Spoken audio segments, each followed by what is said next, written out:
logos today are starting to look the same. They all kind of have like that same sort of feel to them. Next slide, please. You can see over the years, maybe like the last like 10 or so, everything's kind of become like more flat and simplified. That's part of a design trend called minimalism. Everything's starting to look pretty homogeneous, and one of the latest organizations to succumb to this trend is our own university. Today I'll be talking about why the new SDSU logo is a direct downgrade from the old one. I've been extensively researching this topic for the past couple of weeks. I've also had a general interest in graphic design for a couple of years. Overall, the new logo feels forced, it lacks identity, and it's part of a trend that's inhibiting creativity. I'll be talking about why the old one was better, the reason why minimalism is such a prevalent graphic design trend, as well as some ways that we can help to change that. Next slide, please. So the New York Film Academy defines minimalism as taking something's most essential elements, including basic shapes and limited color palettes, to create something simple yet memorable. So like in theory, minimalism isn't a bad thing. You're just simplifying something down to make it more recognizable. I can get behind that. But sometimes when you simplify it too far, that's when it becomes a problem. It's not as recognizable and it's not as creative. So as you can see, there's the old logo, which is a lot better at conveying the purpose of SDSU, because there's Hefner Hall. That's like one of the landmarks of the school, really iconic.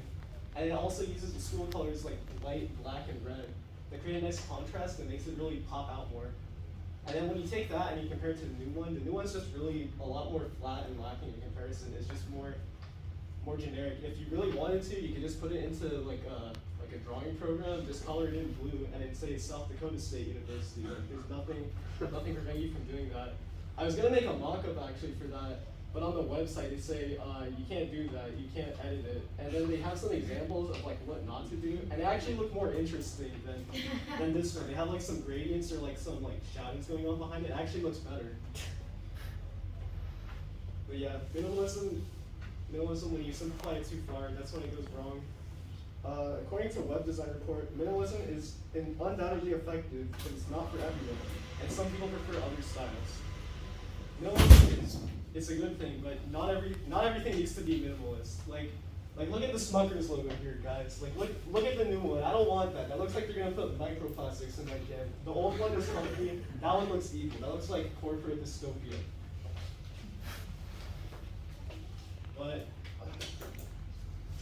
But it's important to understand why minimalism is such an important style. So, next slide. So some causes and barriers to minimalism is the increased use of smartphones, because the reason why a lot of these logos have to be dumbed down and simplified so much is because they have to fit on a smaller screen. So they have to be simple, and on top of that, they have to be resizable. So there's this thing called vectors. Basically, instead of using pixels to make images, they use shapes that they can resize with math. But because of that, like, it kind of limits the designs you can do. It has to be just like simple, like flat sort of designs. Next slide. It also kind of ties into this art style that's been coined as corporate Memphis. So you guys have probably seen this. A lot of like big tech companies are using it. You're just like a funny little thing. It's like Saturn devouring the sun by Goya in the corporate art style. But the idea with this is it's supposed to be safe and marketable. That's why a lot of big tech companies use it, because they want to appeal to like the everyman. But according to writer Claire L. Evans, it makes big tech companies look friendly, approachable, and concerned with human-level interaction, which is the opposite of what they actually are. It was funny because I was reading a thread about this the other day. Someone was like, I really like how this art style represents women well, and then someone in the comments is like, if only the companies treated real women that well.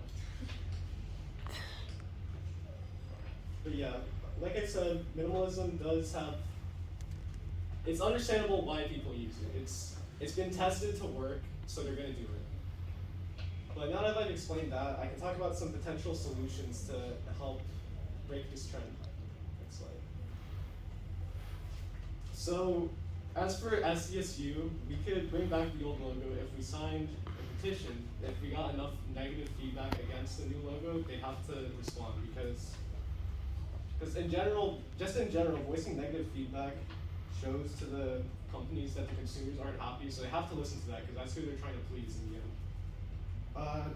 Also, if you're just in general to fight the trend of minimalism, if you're doing like your own project, just try to do something different. Obviously, minimalism has a time and place for everything. I mean, look at my presentation. It's looking pretty minimalist right here with the gold Arial font, but like, just try something different. Like, there's more styles than minimalism out there. You can do Art Deco, that looks cool. You can do like a retro kind of like 80s thing. It just all depends on your purpose. Just do something that represents your purpose and also looks interesting. So today I talked about why the new SDSU logo is a direct downgrade from the old one.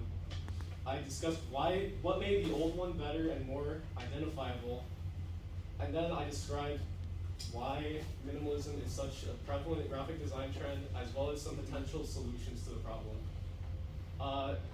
And just some closing words. If you're a creative person, if you just like to make art or anything, just do your own thing. Don't try to follow trends or like chase clout. Just do what you think is cool. Don't try to please other people. Just do what makes you happy. Thank you.